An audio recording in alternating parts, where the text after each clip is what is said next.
తండ్రి. ఆమేన్. ఆమేన్. హల్లెలూయా. చెప్పాలి హల్లెలూయా. సంతోషంగా చెప్పాలి, ఉత్సాహంగా చెప్పాలి, ఉజ్జీవంగా చెప్పండి.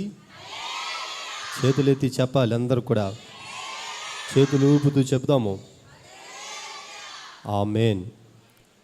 దేవుడు మిమ్మల్ని అందరినీ కూడా దీవించునుగాక. మంచిది పిల్లరా, ఇటు రీతిగా మీకు పరిచర్య చేయడానికి ప్రభు నాకు ఇచ్చిన సమయాన్ని బట్టి దేవాతి దేవుని నేను ఎంతగానో స్తుతిస్తూ ఉన్నాను. అదేవిధంగా ఆత్మీయులు, పరిశుద్ధులు, మరి దైవ సేవకులు పాల్ వెస్లీ అన్నను బట్టి దేవుడు వారిని ప్రేమించి ఇచ్చిన మరి పాస్టమ్మ గారిని బట్టి కూడా ప్రభుని స్తుతిస్తూ నా వందనాలు తెలియజేసుకుంటూ ఉన్నాను. దేవుడు చక్కటి సేవకులను మీకు ఇచ్చి ఉన్నారు. భారం కలిగిన సేవకులు, ఒక దర్శనము కలిగిన సేవకులు, ఉపదేశ క్రమములో నమ్మకంగా దేవుని పరిచర్య చేస్తున్నటువంటి ఒక ఆత్మ సంబంధమైన సేవకులను ప్రభు మనకి ఇచ్చి ఉన్నాడు. కన్నీటి ప్రార్థనా జీవితం కలిగినటువంటి సేవకుని కలిగి ఉండుట మనకు అది ధన్యత, మనకు ఆశీర్వాదము. ఈ కట్టబడిన మందిరము మీ అందరికీ కనపడతా ఉన్నది, కానీ ఈ మందిరము పునాది వేయబడక మునుపు ఈ స్థలము తీసుకున్న దగ్గర నుండి ఈ సంఘ చరిత్ర అంతా మాకు తెలుసు. అన్నని మేము చాలాసార్లు వాదించాము, అంటే హెచ్చరించామని చెప్పాలన్నా వద్దన్నా. చాలా లోపలకు మీరు స్థలం తీసుకున్నారు, గుంటూరు ఊరి చివరి తీసుకున్నారు, చాలా డబ్బులు ఖర్చు పెడుతున్నారు, అవసరం అంటారా, ఆలోచించకూడదా, ప్రార్థించకూడదా అని నేను మరి కొంతమంది దైవ సేవకులు చాలాసార్లు వెస్లీ అన్నతో, పాల్ వెస్లీ అన్నతో మేము మాట్లాడినప్పుడు అన్న ఏమన్నారంటే, దేవుడు నాకు ఒక దర్శనాన్ని ఇచ్చాడు. దేవుడు నాకు దర్శనం ఇచ్చినప్పుడు ఆ దర్శనాన్ని బట్టి నేను ముందుకు వెళ్ళాలి, కానీ మనుషుల మాటలను బట్టి నేను ఆగితే దేవుని పరిచర్య జరగదు బ్రదరు.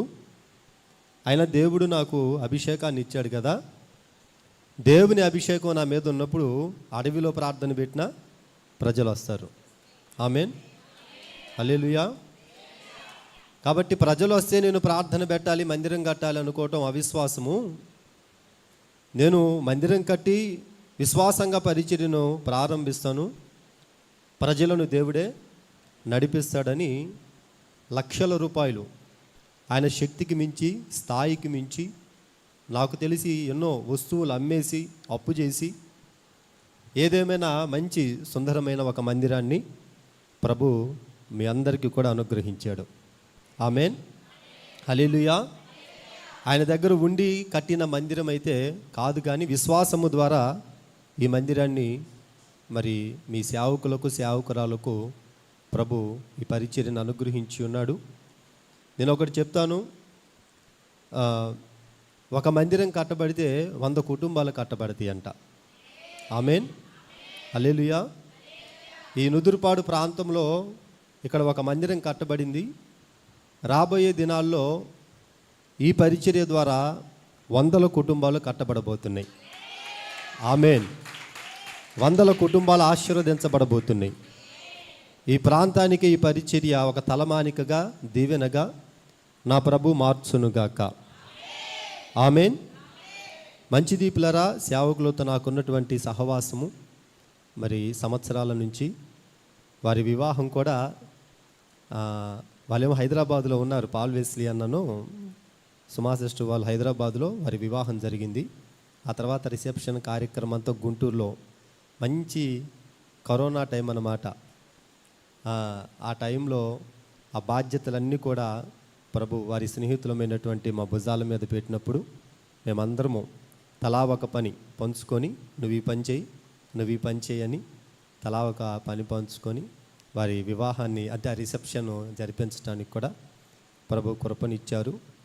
ఒక కుటుంబ సభ్యుల్లాగా మేము ఉండటానికి ప్రభు చక్కటి ఆత్మ సంబంధమైన సహవాసాన్ని మాకిచ్చారు. అట్లాంటి దైవ సేవకులతో సహవాసం కలిగి ఉండటము నా ధన్యతగా నేను భావిస్తూ ఉన్నాను.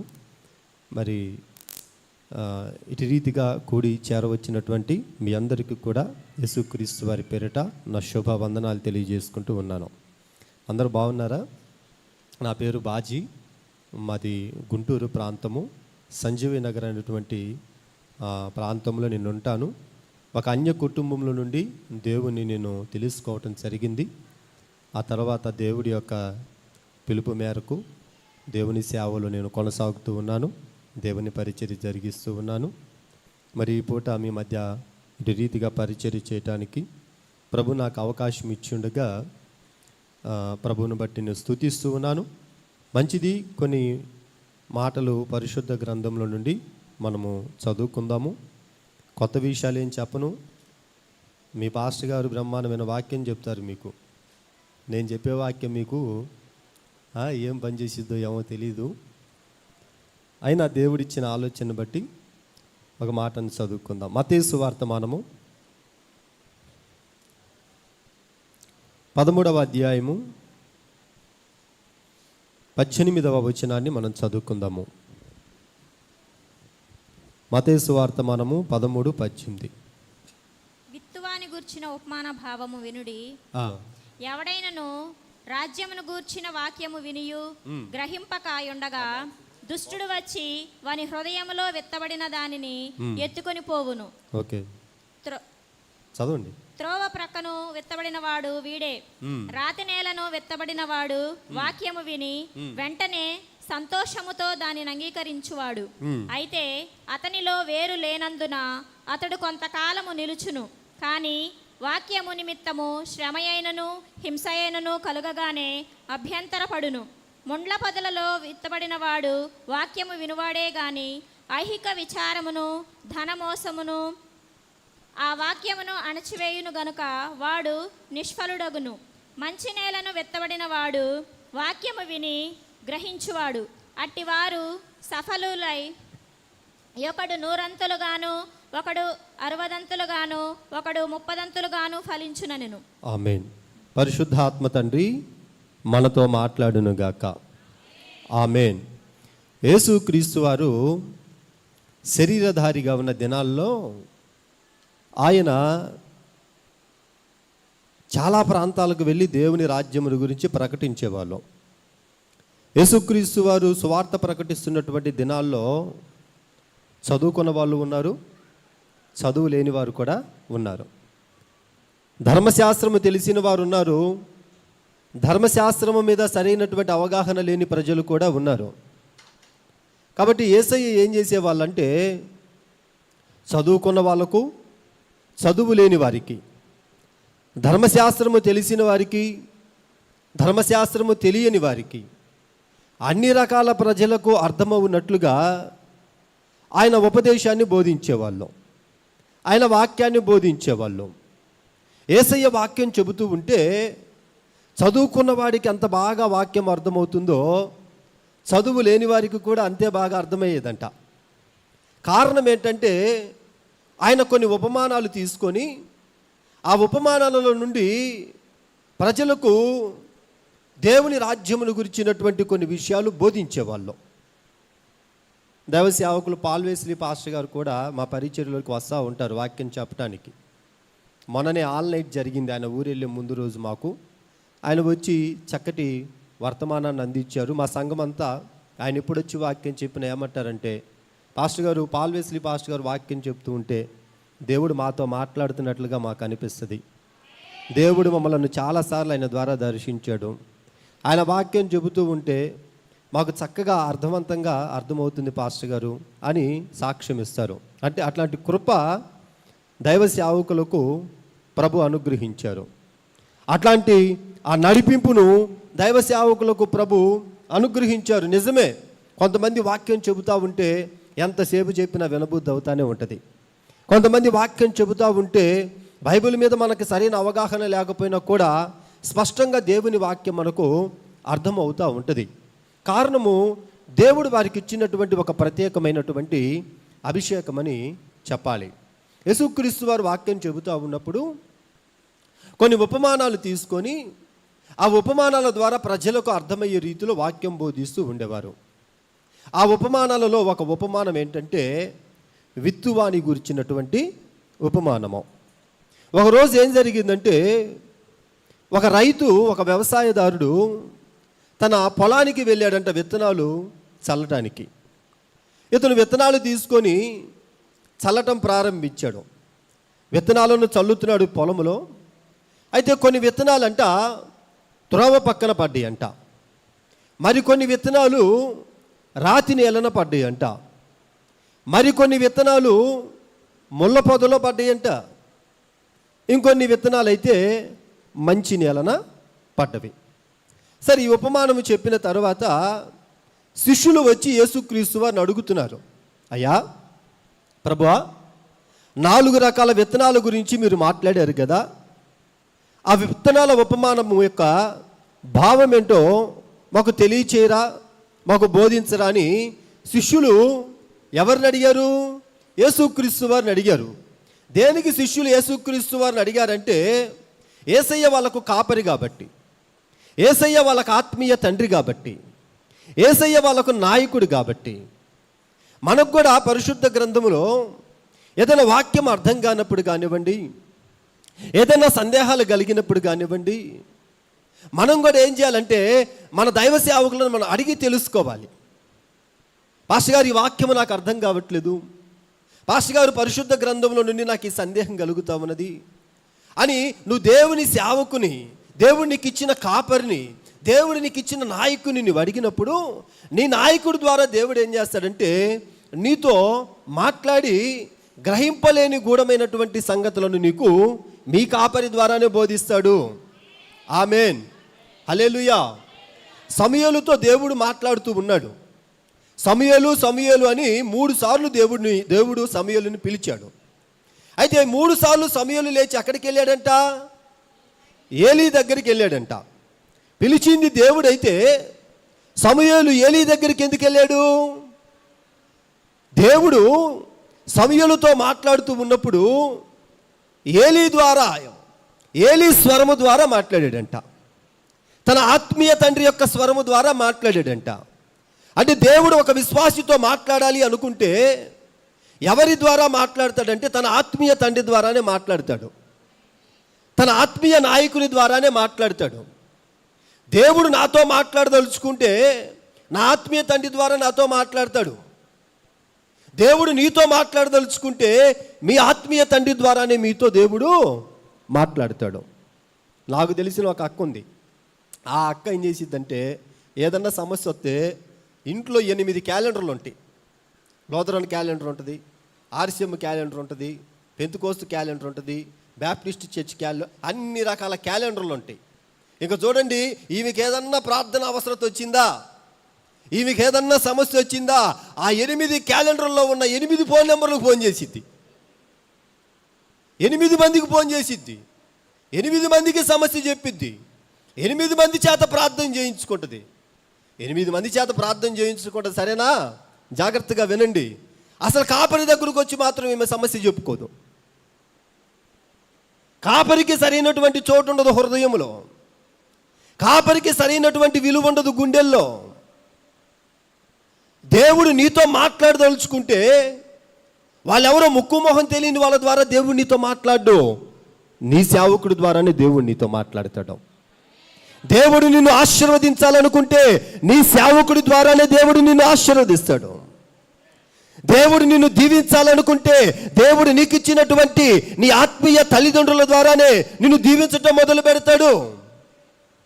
నీ కష్ట సుఖాలు, నీ ఇరుకు ఇబ్బందులు, నీ జీవితంలో నువ్వు ఎదుర్కొంటున్నటువంటి పోరాటాలు నీ ఆత్మీయ తల్లిదండ్రులకు తెలిసినంతగా ఇంకొకరికి ఎవరికి తెలియవు. ఆమేన్, హల్లెలూయా.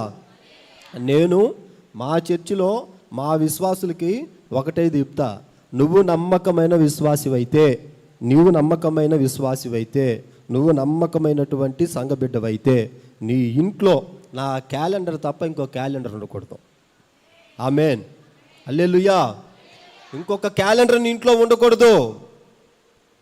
క్యాలెండర్ విషయంలో కూడా నువ్వు నమ్మకంగా ఉండాలి. ఆమేన్. నీ ఫోన్లో నా ఫోన్ నెంబర్ తప్ప ఇంకొక సేవకు నెంబర్ ఉండకూడదు. అప్పుడే నువ్వు నమ్మకమైన విశ్వాసివి, నమ్మకమైన సంఘ బిడ్డవి. హల్లెలూయా. యేసుక్రీస్తు వారి శిష్యులకు సందేహం వచ్చినప్పుడు చాలామంది పరిచయులు ఉన్నారు, చాలామంది శాస్త్రులు ఉన్నారు. వాళ్ళ దగ్గరికి వెళ్ళి అడగలేదు వాళ్ళ సందేహాలు, వాళ్ళ దగ్గరికి వెళ్ళి వాళ్ళ సమస్యలు చెప్పలేదు. వాళ్ళ సమస్యలు కానివ్వండి, వాళ్ళ కష్టాలు కానివ్వండి, వాళ్ళ బాధలు కానివ్వండి, ఎవరికి చెప్పారంటే యేసుక్రీస్తు వారికి చెప్పారు. అలానే నీ జీవితంలో నువ్వు ఎన్ని సమస్యలను ఎదుర్కొని, ఎన్ని పోరాటాలను ఎదుర్కొని నువ్వు ఎవరికి తెలియజేయాలంటే నీ సమస్యలు నీ కోసం నమ్మకంగా ప్రార్థించేటువంటి నీ ఆత్మీయ తల్లిదండ్రులకు తెలియజేయాలి. నీకోసం కన్నీరు గార్చి, నీకోసం ప్రార్థించి, నీకోసం ఉపవాసం ఉండి, నీకోసం విజ్ఞాపన చేసి దేవునికి నీకు మధ్య యాజకత్వం చేస్తున్నటువంటి నీ సేవకుల ద్వారా ప్రభు నిన్ను దీవించును గాక. ఆమేన్. హల్లెలూయా. ఇప్పుడు యేసుక్రీస్తు వారు శిష్యులతో చెప్పటం మొదలుపెట్టాడు. ఏమనంటే, అయ్యా, ఈ రైతు, ఈ వ్యవసాయం చేసే వ్యక్తి విత్తనాలు చల్లుతున్నప్పుడు కొన్ని విత్తనాలు ఎక్కడ పడతాయి అంటే త్రోవ పక్కన పడతాయి. త్రోవ పక్కన పడినటువంటి విత్తనాలు దేనికి సాదృశ్యం అంటే, ఈ విత్తనాలు చల్లినప్పుడు త్రోవ పక్కన పడతాయి, కానీ అవి త్రోవ పక్కన పడినందున పక్షులు ఏం చేస్తాయి అంటే ఈ విత్తనాలను ఎత్తుకెళ్ళిపోతాయి. ఈ విత్తనాలు మంచివే, విత్తినటువంటి రైతు మంచివాడే, కానీ పడ్డ స్థలము సరైనది కాదు. కాబట్టి ఈ విత్తనాలు ఏమైపోతున్నాయి అంటే నిరర్ధకమైపోతున్నాయి. అవి ఫలించడం లేదు, అవి విస్తరించడం లేదు, అవి వ్యర్థమైనటువంటి స్థలాలలో పడినందున అవి అభివృద్ధి చెందడం లేదు. ఈ త్రోవ పక్కన పడిన విత్తనాలు ఎవరికి సాదృశ్యం అంటే వాక్యాన్ని వింటారంట, దానిని గ్రహించనందున, అవి హృదయంలో భద్రపరుచుకున్నందున దుష్టుడు వచ్చి ఏం చేస్తున్నాడంటే ఈ వాక్యాన్ని ఎత్తుకెళ్ళిపోతున్నాడు, ఈ వాక్యాన్ని దోచుకెళ్ళిపోతున్నాడు. అపవాది ప్రియమైన దేవుని బిడ్డలారా, నీ బంగారాన్ని దోచుకెళ్ళడు, నీ ఇంట్లో ఉన్న ధనాన్ని దోచుకెళ్ళడు, నీ ఇంట్లో ఉన్న వస్తువులను దోచుకెళ్ళడు. వాడు ఏం ఎత్తుకెళ్తాడంటే నీ దగ్గరకు వచ్చి నీ హృదయములో పడినటువంటి దేవుని వాగ్దానమును ఎత్తుకెళ్ళిపోతాడు, దేవుని వాక్యమును ఎత్తుకెళ్ళిపోతాడు, దేవుని ఉపదేశమును ఎత్తుకెళ్ళిపోతాడు. దేనికి? దేవుని వాక్యాన్ని వాడు ఎత్తుకెళ్తాడంటే దేవుని వాక్యము వెండి బంగారముల కన్నా విలువైనది, దేవుని వాక్యము వజ్రముల కన్నా విలువైనది, దేవుని వాక్యము లోకములో ఉన్నటువంటి వాటన్నిటికన్నా విలువైనది, ఘనమైనది. కాబట్టి వాడు వచ్చి ఏం చేస్తాడంటే నీ హృదయములో పడినటువంటి వాక్యాన్ని ఎత్తుకెళ్ళిపోతాడు. నువ్వు బంగారాన్ని భద్రంగా దాచుకుంటావు, డబ్బులు భద్రంగా దాచుకుంటావు, ఇంటి కాగితాలు భద్రంగా దాచుకుంటావు, కానీ వాక్యమునదే ఆ వాక్యాన్ని మాత్రం నువ్వు దాచుకోవు. అందుకనే 3 ఏళ్ల క్రితం ఏం జరిగిందో నీకు గుర్తుంటుంది, కానీ 3 రోజుల ముందు చెప్పిన వాక్యం చెప్పమంటే మాత్రం అదేదో చెప్పారు పాస్టర్ గారు అంటారు.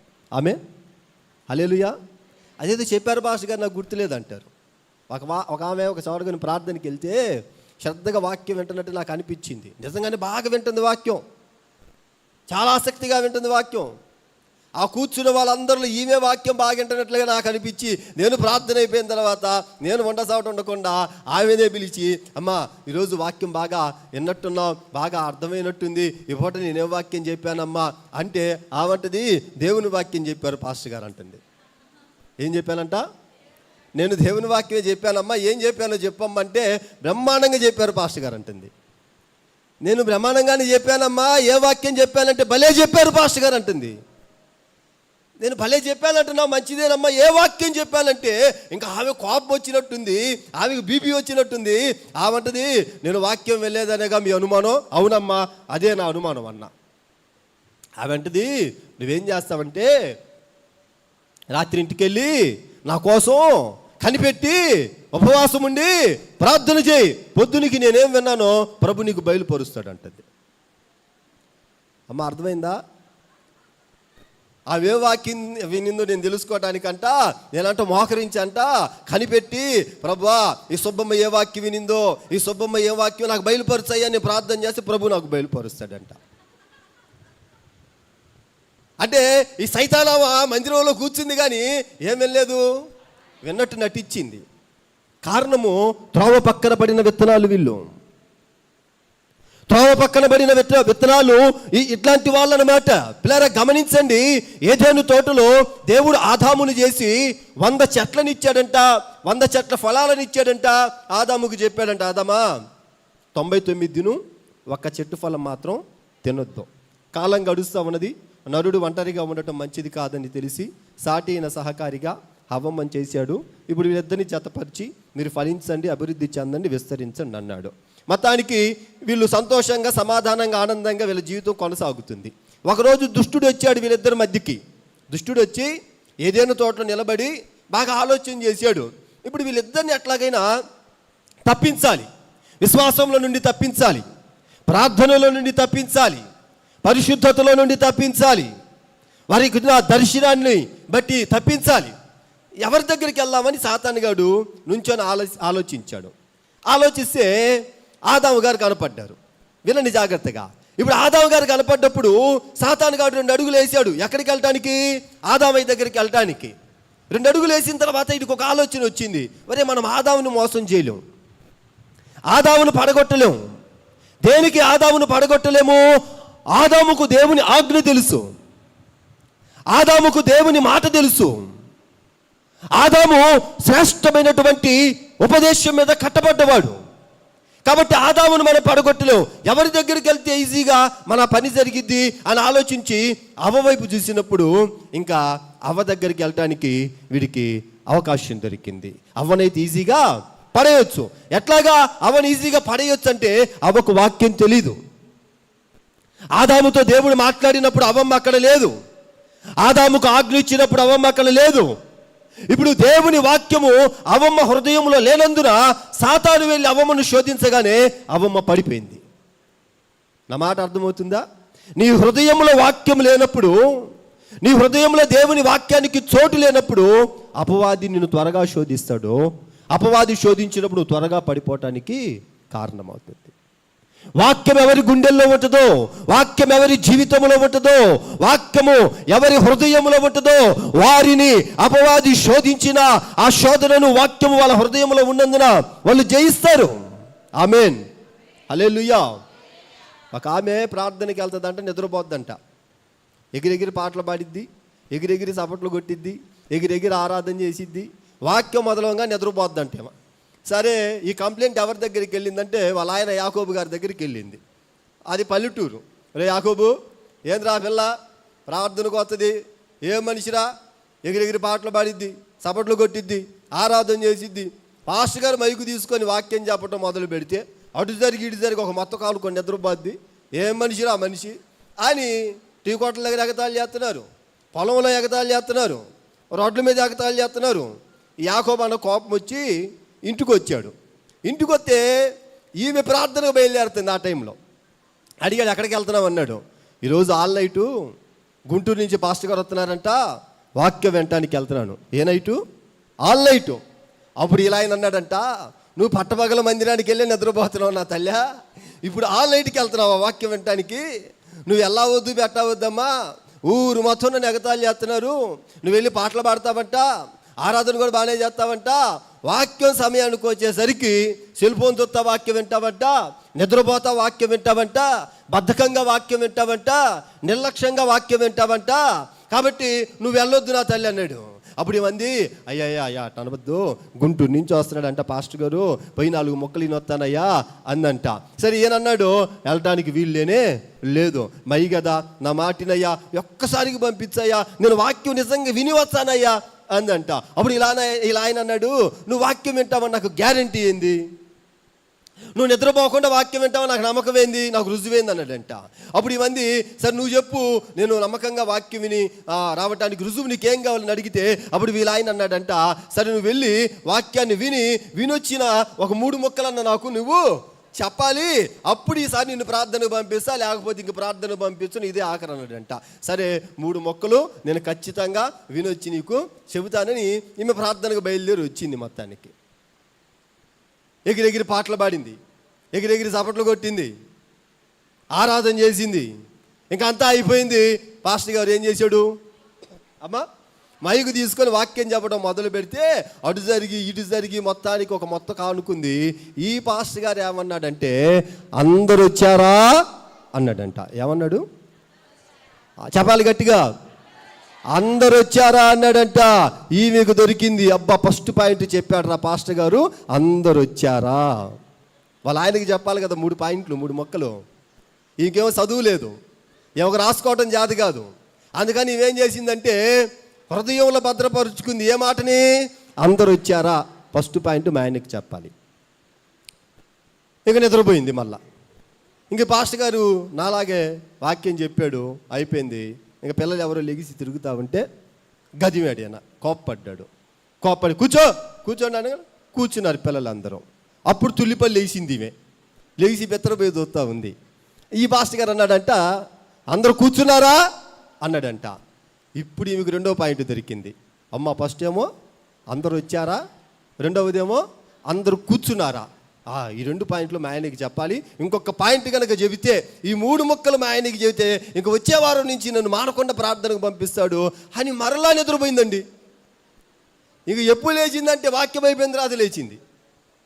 వాక్యం అయిపోయిన తర్వాత పక్కమాయ్ లే, ఇంకా ప్రార్థన అయిపోయింది, పో ఇంటికి వెళ్ళి పండుకోమంటే అప్పుడు లేచింది. ఇప్పుడు గుండెల్లో రైళ్లు పరిగెత్తుతున్నాయి. దేనికి? వాళ్ళ ఆయనకి ఎన్ని మొక్కలు చెప్పాలి? 3 మొక్కలు చెప్పాలి. కానీ ఎన్ని మొక్కలు వినింది? 2 మొక్కలే వినింది. అందరూ వచ్చారా, అందరూ కూర్చున్నారా. ఇప్పుడు 3వ మాట ఏం చెప్పాలి?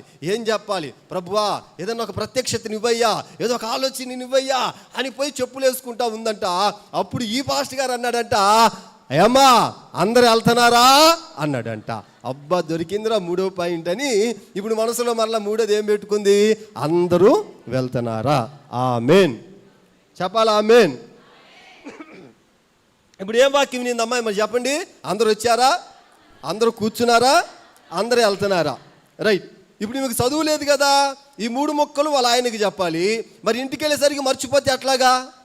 అందుకని ఇవేం చేసిందంటే అనుకుంటా వెళ్తుంది. ఏమని? అందరూ వచ్చారా, అందరూ కూర్చున్నారా, అందరూ వెళ్తున్నారా అని అనుకుంటా వెళ్తుందంట.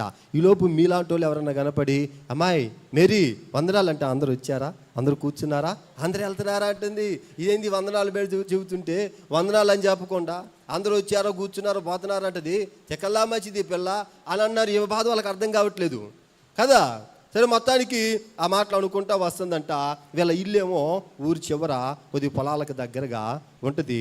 అయితే ఈమె వాళ్ళ ఇంటికి వచ్చేసరికి చూడండి, 8 మంది దొంగలు వచ్చి పడ్డారు వాళ్ళ ఇంట్లో.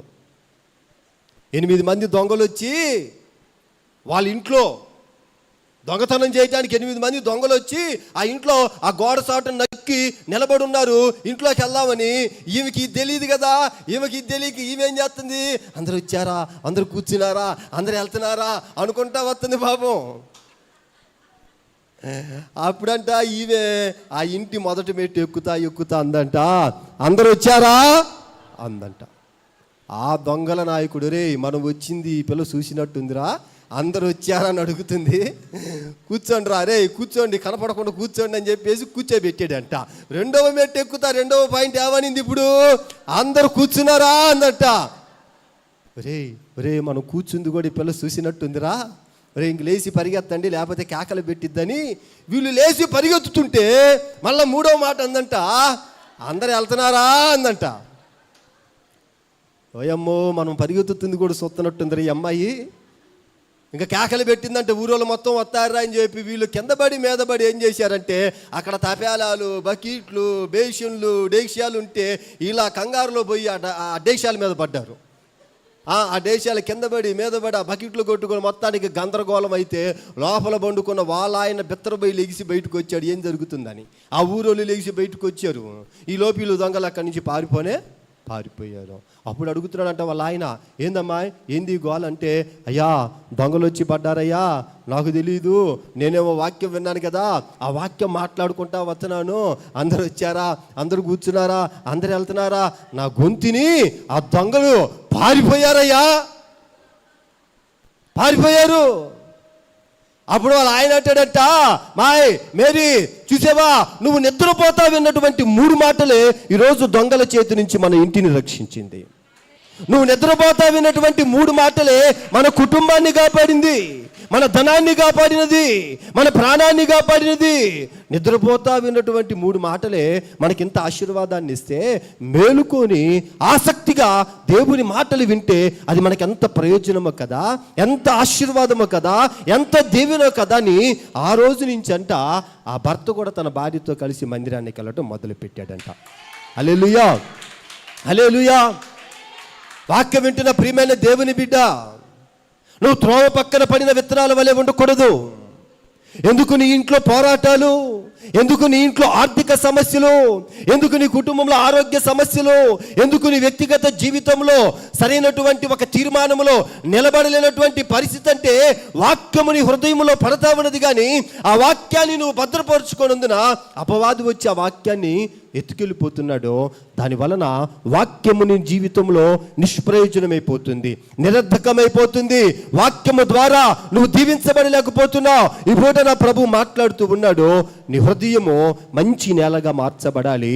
మంచి నేలన పడిన విత్తనాల వలె వాక్యము నీ జీవితంలో ఫలించాలి.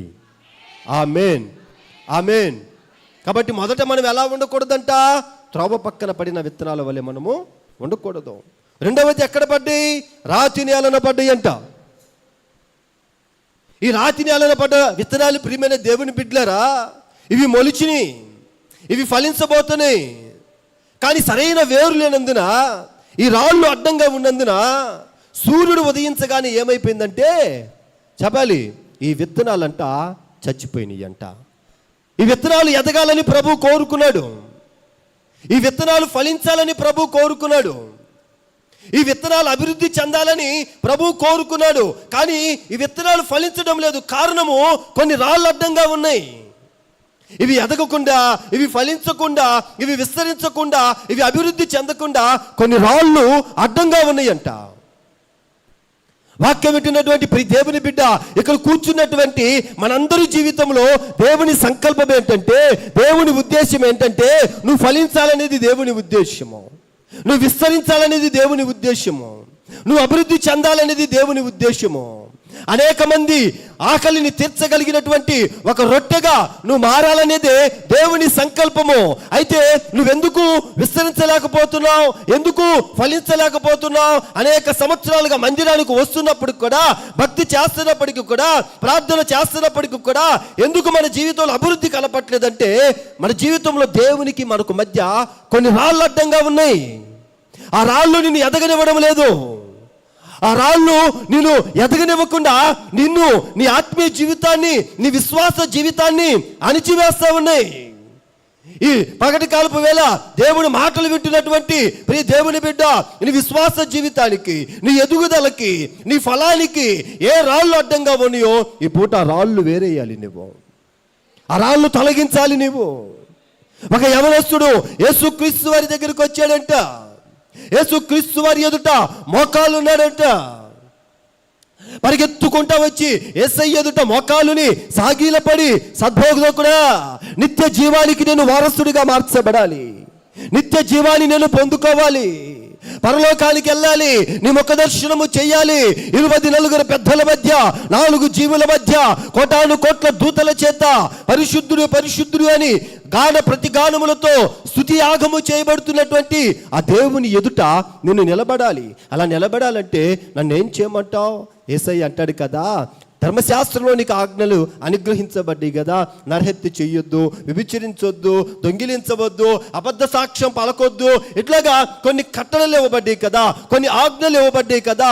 ఆ కట్టడలను, ఆజ్ఞలను నువ్వు గైకొని అనుసరించి నడుచుకొని ఎడల నువ్వు నిత్య జీవాన్ని పొందుకుంటావు. అప్పుడు ఈ యవనస్తుడు అంటాడంట, బాల్యం నుండే, సండే స్కూల్ నుండే నేను ధర్మశాస్త్రాన్ని అనుసరించేవాడను, ఆజ్ఞలను అనుసరించేవాడను, విశ్వాసములో కానీ, పరిశుద్ధతలో కానీ, పిలుపులో కానీ, దర్శనంలో కానీ, ప్రార్థనలో కానీ, ఉపవాసంలో కానీ అన్ని విధాలుగా నేను నమ్మకంగా ఉంటున్నానయ్య అంటే, అప్పుడు యేసయ్య అన్నాడంట, నువ్వు అన్ని విషయాల్లో నమ్మకంగా ఉంటున్నావు, అయితే నీకు నాకు మధ్య ఒక రాయి అడ్డంగా ఉంది. నువ్వు నిత్య జీవానికి రాకుండా, పరలోకానికి రాకుండా, విశ్వాసంలో ఎదగకుండా, ఆత్మలో ఎదగకుండా, అభివృద్ధి చెందకుండా ఒక రాయి అడ్డంగా ఉన్నది. అదేం రాయి? ధనమనే రాయి, సంపాదన అనే రాయి, ఆదాయం అనే రాయి. ఆ రాత్రి విడిచిపెట్టి బీదలకిచ్చి అప్పుడు నువ్వు వచ్చి నన్ను వెంబడించు, చెప్పాలి నువ్వు నిత్య జీవాన్ని పొందుకుంటావంటే ఈ యవ్వనస్తుడట చెప్పాలి మిక్కిలి ధనవంతుడైనందున ముఖము చిన్న బుచ్చుకొని అక్కడ నుండి వెళ్ళిపోయాడంట. అంటే ఇప్పుడు దేవుని నుండి ఈ యవ్వనస్తుని దూరం చేసింది ఏంటి?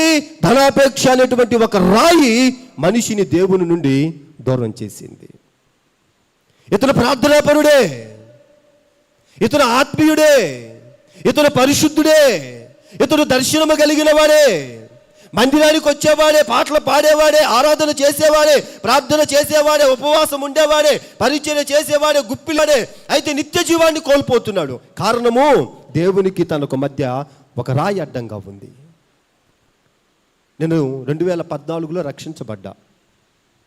2014-15 మా సేవకులకు సహకారంగా ఉండేవాడిని. నేను పగలంతా పని చేసుకునే, పాస్టర్ గారు ఈరోజు ఎక్కడైనా ప్రార్థన ఉందా, పరిచర్య ఉందా, నేను మీతో పాటు ప్రార్థనకు వస్తాను, పరిచర్యకు వస్తాను, నన్ను కూడా తీసుకెళ్ళండి అంటే మా పాస్టర్ గారు ప్రతిరోజు పాపం నన్ను ఎక్కడ పరిచర్య ఉంటే అక్కడికి తీసుకుని వెళ్ళేవాడు. ఎక్కడో ఒక చోట ఒక పాటకు అవకాశం ఇస్తే పాట పాడేవాడిని, ఒక ప్రార్థనకు అవకాశం ఇస్తే ప్రార్థన చేసేవాడిని.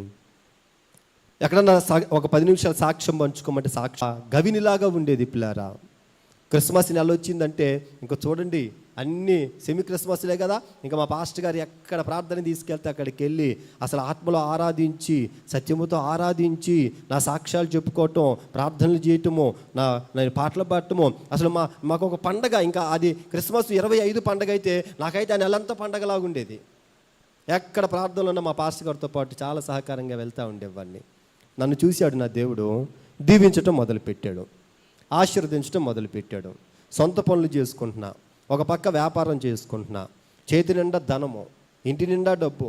చూడండి ఇంకా నా పని అట్టుండమంటే అట్టుంది.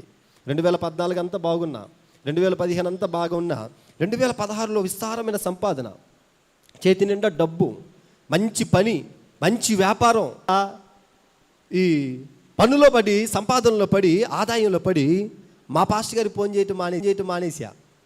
మా పాస్టర్ గారు నాకు ఫోన్ చేస్తున్నాడు, బాజీ ఈరోజు సాయంకాలం నుదురుపాడులో ప్రార్థన ఉంది, వెళ్దామంటే లేదు పాస్టర్ గారు బిజీ, విస్తారమైన పని ఉంది, వ్యాపారం ఉంది, రావటం కుదరదు పాస్టర్ గారు, రేపు వస్తాలే అనేవాడిని. సరే రేపు ఫోన్ చేసేవాడు, పెరంగపురంలో ప్రార్థన ఉందా, వెళ్తున్నాను వస్తావా అంటే లేదన్నా ఈరోజు కూడా ఖాళీ లేను, రేపు వస్తాలే. అట్లాగా రేపు రేపు రేపు రేపని నేను పూర్తిగా దేవుని సన్నిధికి దూరం అయిపోయాను. ఏదో ఆదివారం పూట మొక్కుబడిగా వెళ్ళి కాసేపు కూర్చొని దేవుడి మాటలు వింటున్నాను, ప్రార్థన చేస్తున్నాను, పొలమో సమర్పించుకున్నాను, వస్తున్నానే కానీ దేవుని పరిచర్యలో ఇంక నేను ఇన్వాల్వ్ అవ్వట్లేదు, సేవకులను వెంబడించడం లేదు. జేబులో మాత్రం డబ్బులు విస్తారంగా ఉంటున్నాయి, ఇంట్లో మాత్రం డబ్బులు విస్తారంగా ఉంటున్నాయి, చేతి నిండా పని ఉంది, చేతి నిండా వ్యాపారం ఉంది, ఇంకా నాకు ఇష్టం వచ్చినట్లుగా నేను ఆడతా పాడతా ఉంటున్నాను. ఇలా క్రిస్మస్ నెల వచ్చింది. క్రిస్మస్ నెల అంటే నాకు బాగా సంతోషం కదా, ఎందుకంటే సెమీ క్రిస్మస్లని, స్టార్లని, అసలు లైటింగ్లని ఎట్లా ఉంటుంది ఇంకా నెలంతా.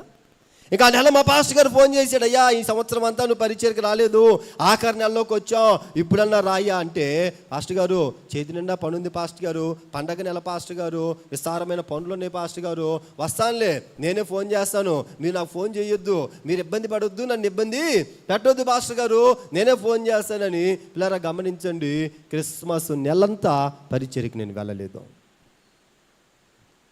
24 మధ్యాహ్నము మా పాస్టర్ గారు ఫోన్ చేసింది, అయ్యా ఈరోజు 24, మరి ఈరోజు రాత్రి మనం ప్రార్థనకి వెళ్ళాలి, నువ్వు ఎన్ని గంటలకు వస్తావు? నేను అన్నాను, పిచ్చిదానా ఇప్పుడు ప్రార్థన అంటావేంటి, ఇప్పుడు మందిరం అంటావేంటి, నువ్వు వెళ్ళు, నువ్వు ఖాళీగానే ఉన్నావు కదా, నువ్వు వెళ్ళు.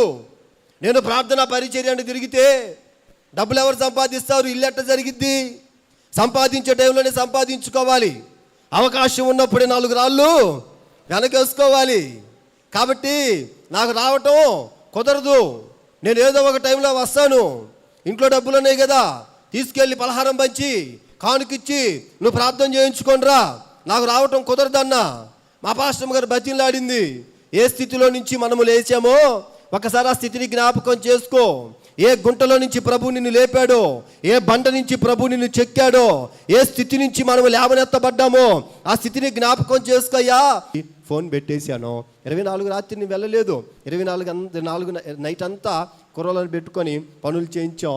25 పొద్దున్నే 10 గంటలకి పని ఓనర్కి అప్పగించాం, డబ్బులు ఇచ్చాడు. ఇవ్వాల్సిన కూలీలన్నీ ఇచ్చేసాను, ఇంకా మిగతా డబ్బులు నా జేబులో పెట్టుకొని ఇంటికి వచ్చేసరికి 12. క్రిస్మస్ రోజు 12ంటికి స్నానం చేసి అప్పుడు బట్టలు వేసుకొని మందిరంలోకి వెళ్ళి కూర్చునేసరికి పాస్టర్ గారు అంటున్నారు, ఈ మాటలన్నీ దేవుడు మన వినికిడిలో ఫలభరితముగా మార్చునుగాక. అందరూ ఆమేనన్నారు మీలాగే. ఇక మోకరించండి, ప్రార్థన చేద్దామన్నాడు పాస్టర్ గారు. ఇంకా అందరూ మోకరించి ఇప్పుడు ప్రార్థన చేసుకుంటారు. ప్రార్థన చేసుకున్న తర్వాత ఇంకా వాళ్ళు ఏం చేస్తారు, ఇంటికి వెళ్ళి పండగ చేసుకుంటారు. వాళ్ళకి సంతోషంగా ఉన్నది, వాళ్ళకి హ్యాపీగా ఉన్నది. దేనికి? నెలంతా ఆరాధనలు చేసుకున్నారు, నెలంతా ప్రార్థనలు చేశారు, నెలంతా కోటాలు పెట్టుకున్నారు. 24 నైటు సంతోషంగా ఉన్నది, 25 పగలు ఆరాధన చేశారు. ఇంకా వాళ్ళు ఇంటికి వెళ్ళి హ్యాపీగా ఉంటారు.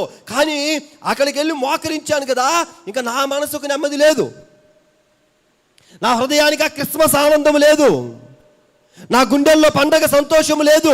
జోబులో డబ్బులు లేవా? జోబు నిండా డబ్బులు ఉన్నాయి, కానీ గుప్పెడంత గుండెకు సంతోషము లేదు. ప్రార్థన చేస్తున్నారు, అందరూ సంతోషంగా ప్రార్థన చేస్తున్నారు, ఇంకా నాకు ప్రార్థన నడవడం లేదు. దుఃఖము, కన్నీరు. ప్రభువా నాయనా, నీ సన్నిధిలో నేను ఎంత నమ్మకంగా ఉన్నాను, ఒకప్పుడు ఎంత నమ్మకంగా సేవకులను వెంబడించాను, పరిచర్యలో ఉన్నాను, సంఘములో ఉన్నాను. అయ్యా, ఈ ధనాపేక్షమైనటువంటి రాయి నా జీవితంలోకి అడ్డంగా వచ్చి ఈ నెలంతా ప్రార్థనలు పోగొట్టుకున్నాను, పరిచర్యను పోగొట్టుకున్నాను. అయ్యా, ఈ నెలంతా నీ సన్నిధిని నేను కోల్పోయానని ఇంకా నా చొక్కా తడిచిపోతుంది, కన్నీరు కారుస్తూ ఉన్నాను. వచ్చాను బలిపీఠం దగ్గర, దేవుని పాదాలు పట్టుకొని అందరి ఇంటికి వెళ్ళిపోయినా నేను సాయంకాలం వరకు మోకరించి ఏడ్చి ఒకటే తీర్మానం చేసుకున్నా, ఇక నుంచి ప్రభువా నా మట్టుకైతే బ్రతుకుట, క్రీస్తే చావైతే లాభమో. ఇంక వెనక్కి తిరిగి నేను చూడనయ్యా, ఇంక వెనక్కి తిరిగి నేను వెళ్ళనయ్యా. ఆ ధనము నాకొద్దు, ఆ సంపాదన నాకొద్దు, ఆ ఆదాయము నాకొద్దు, నీ సన్నిధిలో నేను నమ్మకంగా ఉంటాను ప్రభు అని ఒక తీర్మానం చేసుకున్నాను. ఈరోజు ఆ తీర్మానంలో నా ప్రభు నన్ను నడిపిస్తూ ఉన్నాడు. ఒక మాట చెప్తున్నాను వినండి, నన్ను దేవుడి నుండి దూరం చేసింది ఏంటి? ఆదాయం అనే రాయి, సంపాదన అనే రాయి, వ్యాపారం అనే రాయి, వ్యవసాయం అనే రాయి, ఉద్యోగం అనే రాయి నన్ను నా దేవుడి నుండి దూరం చేసింది. ఈ రోజున నీ జీవితంలో దేవునికి నీకు మధ్య ఏ రాయి అడ్డంగా ఉన్నదో, అబద్ధాలనే రాయి అడ్డంగా ఉన్నదా, అసూయ అనే రాయి అడ్డంగా ఉన్నదా, వేషధార అనే రాయి అడ్డంగా ఉన్నదా, ఇదిగో ఈ సెల్ ఫోన్ అనే రాయి అడ్డంగా ఉన్నదా, ఒక బంధమో, ఒక బలహీనతో, ఒక స్నేహమో, ఒక వ్యక్తో, ఒక వ్యవస్థ, ఏ రాయి నీ ఆత్మీయ ఎదుగుదలకు అడ్డంగా ఉన్నాయో ఈ పునరుద్ధానపు దినములో ఆ రాళ్లను నువ్వు విడిచిపెట్టాలి, ఆ రాళ్లను నువ్వు తొలగించాలి. నువ్వు ఫలించాలన్నా, నువ్వు విస్తరించాలన్నా, నువ్వు అభివృద్ధి చెందాలన్నా నీ జీవితంలో ఉన్న ఆ రాళ్ళు యేసు నామమున తీసివేయబడును గాక. ఆమేన్. నువ్వు ఫలించాలని దేవుడు కోరుకుంటున్నాడు, నువ్వు విస్తరించాలని ప్రభు ఆశపడుతున్నాడు, నువ్వు అభివృద్ధి చెందాలనేదే దేవుని యొక్క సంకల్పం అయ్యున్నది. అయితే ఎందుకు ఫలించడం లేదు? కొన్ని రాళ్ళు అడ్డంగా ఉన్నాయి. ఇప్పుడు ఆ రాళ్ళు తొలగించుకో, ఆ రాళ్ళు తీసివేయి, ప్రభుకి సమీపంగా రా, దేవుని పాదాలు పట్టుకో, కన్నీటితో ప్రభువుని అడుగో. నా ప్రభు మునుపటి కంటే అధికమైన కృప నీకు అనుగ్రహించును గాక. ఆమేన్. హల్లెలూయా. రెండవది ఏంటంట? రాళ్ళు అడ్డంగా ఉన్నందున ఇవి ఎదగలేకపోయినాయి అంట. మూడవది, కొన్ని ముళ్ళ పొదలు పడ్డాయి అంట. ఎక్కడ పడ్డాయి అమ్మా? ఈ ముళ్ళ పొదలు దేనికి సాదృశ్యం అంటే ఐహిక విచారానికి సాదృశ్యము. ఈ ముళ్ళ పొదలో పడినటువంటి విత్తనాలున్నాయే, ఇవి ఫలిస్తున్నాయి, ఇవి ఎదుగుతున్నాయి, ఈ అభివృద్ధి చెందుతున్నాయి. కానీ ఎందుకు ఎదగడం లేదంటే ఈ ముళ్ళు వాటిని అణిచివేస్తున్నాయి అంట. ముళ్ళు ఏం చేస్తున్నాయి అమ్మా? అణిచివేస్తున్నాయి. ఏంటంటే ఈ ముళ్ళు ఐహిక విచారము. ఏంటంటే ఈ ముళ్ళు, అమ్మా వాళ్ళు కొనుక్కున్నారు, నేను కొనుక్కోలేకపోయాను, వాళ్ళకుంది నాకు లేదు, వాళ్ళు సంపాదించుకున్నారు, నేను సంపాదించుకోలేకపోతున్నా, వాళ్ళ పిల్లలు బాగున్నారు, వీళ్ళ పిల్లలు బాగున్నారు, వాళ్ళు ఇల్లులు కట్టుకున్నారు, వీళ్ళు వాకిళ్ళు కట్టుకున్నారు, వాళ్ళు కొనుక్కున్నారు, వీళ్ళు కొనుక్కున్నారు, నా బతికే ఎట్టయింది, నా జీవితమే ఎట్టయింది, నాలాంటిది పుట్టకుండా ఉన్నా బాగుండేది, నాది ఒక బతికేరా, నాది ఒక జీవితం. ఎప్పుడు ఇదే ఐహిక విచారం, ఇదే ఎప్పుడు ఒకే ఆలోచన. వాళ్ళు బాగున్నారు, వీళ్ళు బాగున్నారు, నేను ఎట్లాగైపోతున్నాను. వాక్యం ఏమని సెలవిస్తా ఉన్నది? రేపటి దినమును గురించి నీవు అతిశయపడొద్దు. ఆకాశ పక్షులు చూడు, అవి విత్తవు, కోయవు, కొట్లలో కూర్చుకొనవు, వాటిని పోషిస్తున్న దేవుడు ఏమంటాడు తెలుసా? వాటికన్నా మీరు శ్రేష్ఠులు అంటున్నాడు. పుట్టించిన దేవుడికి పోషించటము తెలుసు, కుటుంబాన్ని ఇచ్చిన దేవుడికి ఆ కుటుంబ బాధ్యతలను ఎట్లా నిర్వర్తించుకోవాలో, ఆ బ్రతుకు దేవుని ఎట్లా ఇవ్వాలో నీకు దేవుడికి తెలుసు. బిడ్డలను ఇచ్చింది దేవుడు. ఆ బిడ్డలను ఎలా చదివించుకోవాలో కావాల్సిన కృపను కూడా ఆయనే ఇస్తాడు.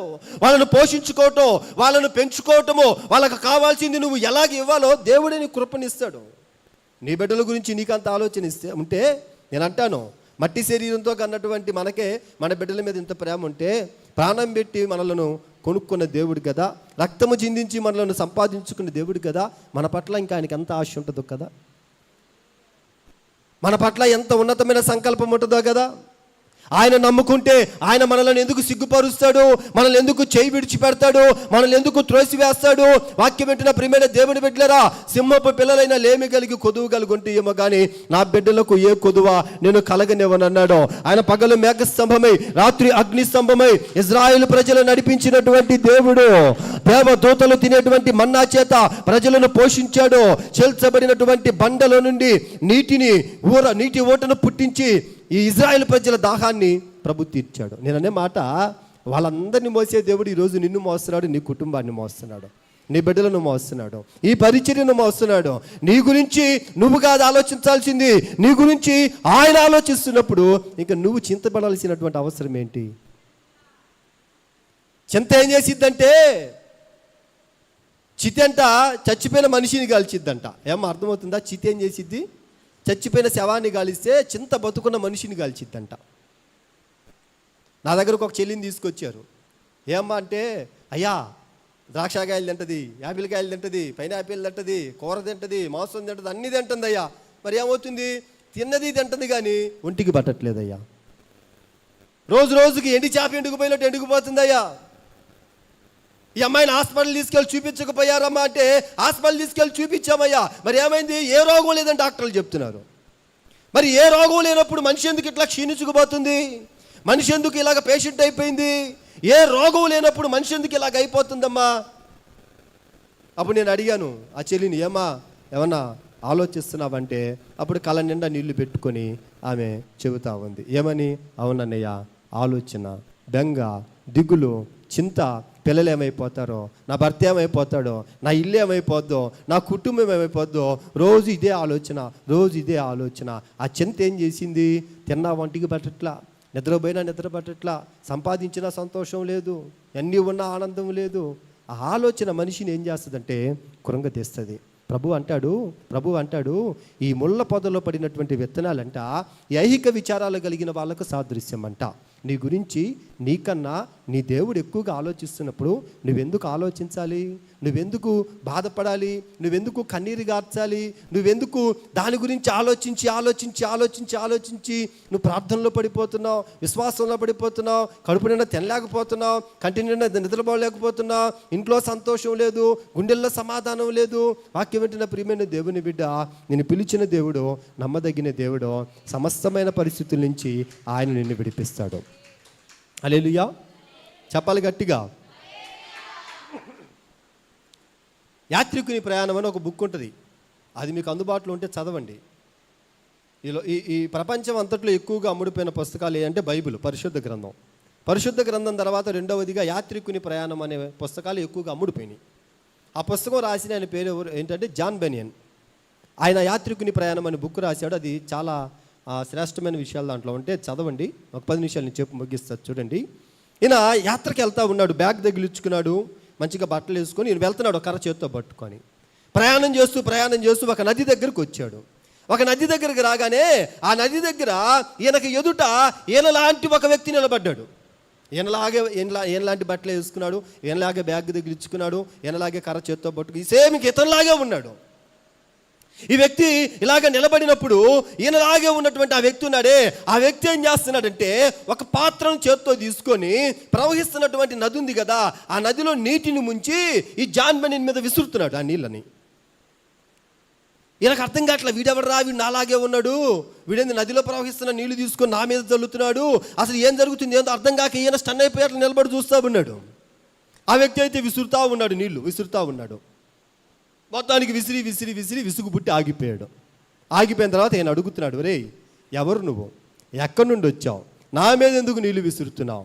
అప్పుడు ఆ నిలబడ్డ వ్యక్తి చెబుతున్నాడు, నేను సాతాన్ని, నీ శరీరాన్ని నువ్వు సాతాను అంటున్నావు, నా ఎదురు ఎందుకు నిలబడ్డావు, నా మీద ఆ నీళ్ళని ఎందుకు చల్లుతున్నావు?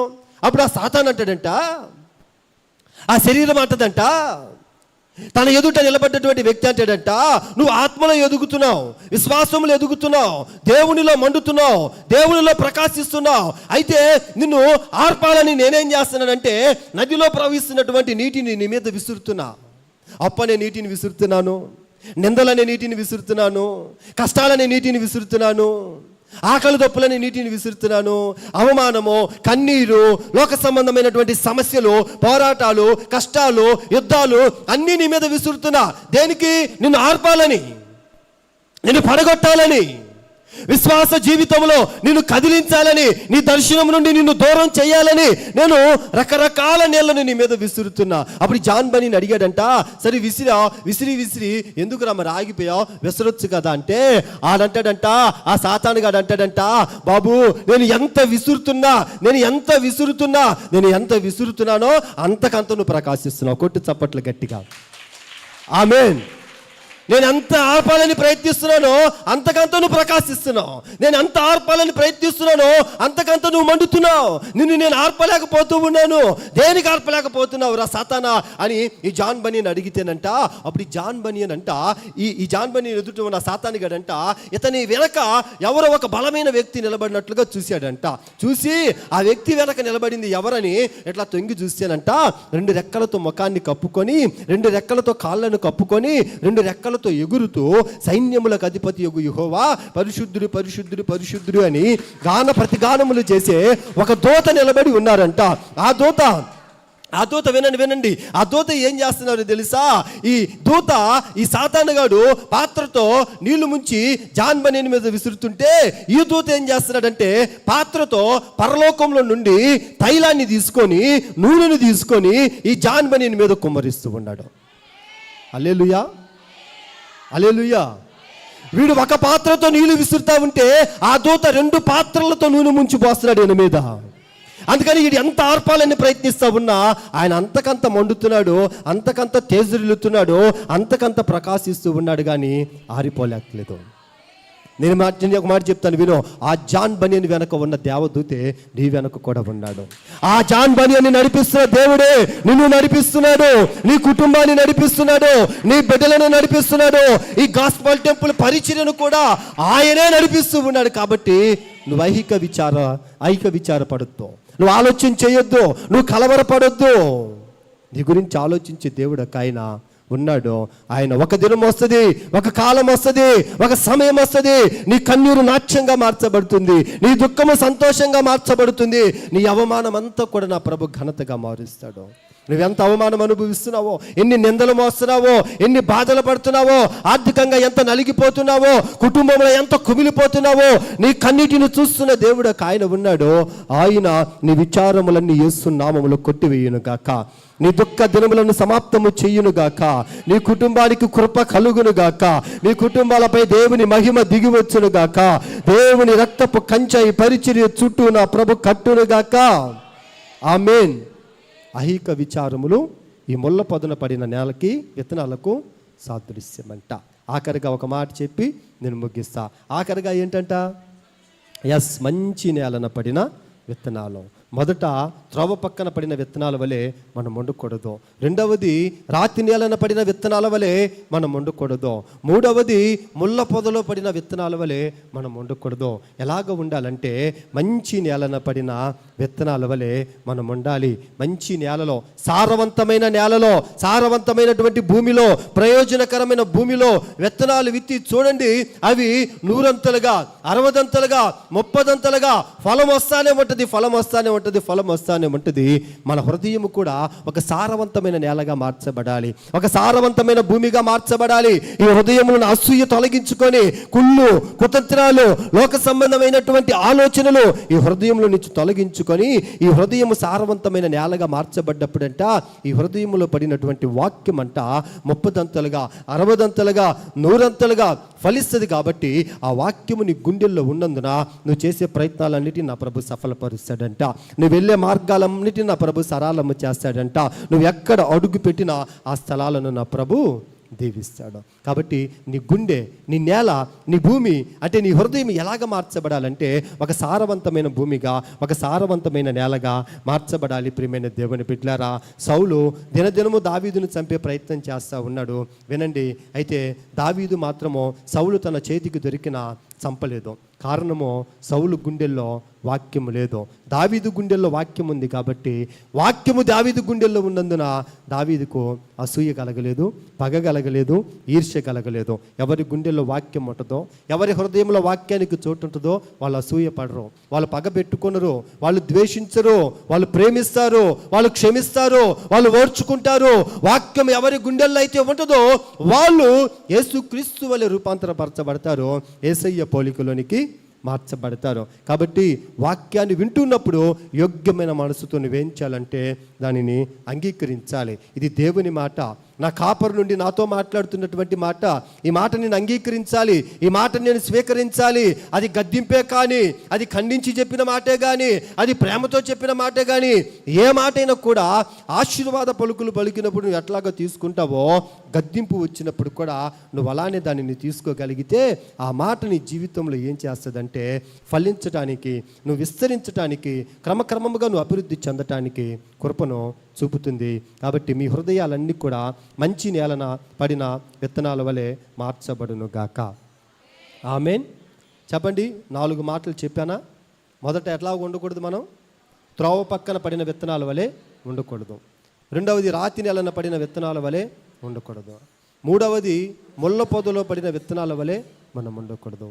ఎలా ఉండాలంటే మంచి నేలన పడిన విత్తనాల వలె మనం ఉన్నప్పుడు మనం ఫలిస్తాము, మనం అభివృద్ధి చెందుతాము, మనం విస్తరిస్తాము.